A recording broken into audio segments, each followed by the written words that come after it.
So what does the ceasefire mean? What is the end game there in the Middle East? Jonathan Schanzer, he is the founder of the Foundation for Defense of Democracies and the author of Hamas versus Fatah, The Struggle for Palestine. Thanks so much for being with us, and happy Thanksgiving to you.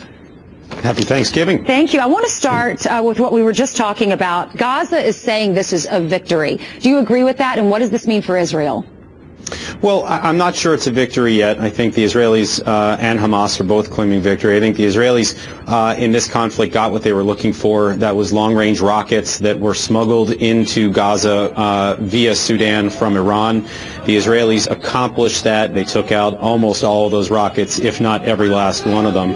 For Hamas, I think they proved that they were able to fire rockets into the Israeli heartland, but I'm not sure they're going to be able to do it to the extent that they did during this last conflict. So I'm not sure what they accomplished. The bottom line here is that they are going to try to open up their border with Egypt. I think that's what they're going to try to negotiate as a result of the ceasefire. Hey, let's talk about the election there. In 2 months, Benjamin Netanyahu, the prime minister, will be either reelected or he'll be out of office. And his opponents are criticizing, saying, quote, "Don't settle with terrorism. You should defeat it," saying he did not win in this conflict over there. But there was a ceasefire. How do you think this will help or hurt Benjamin Netanyahu in the election?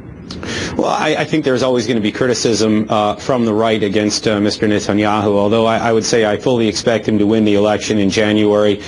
He may have lost a little bit of the support that he thought he might have had from the right, but bottom line is he achieved his objectives. And I think part of the problem is messaging in Israel.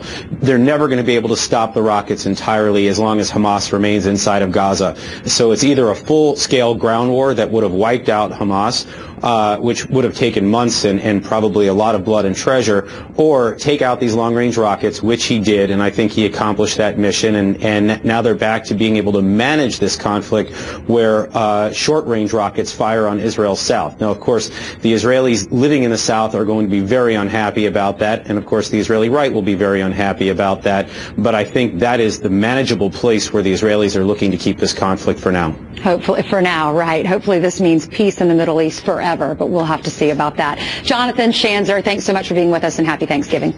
My pleasure.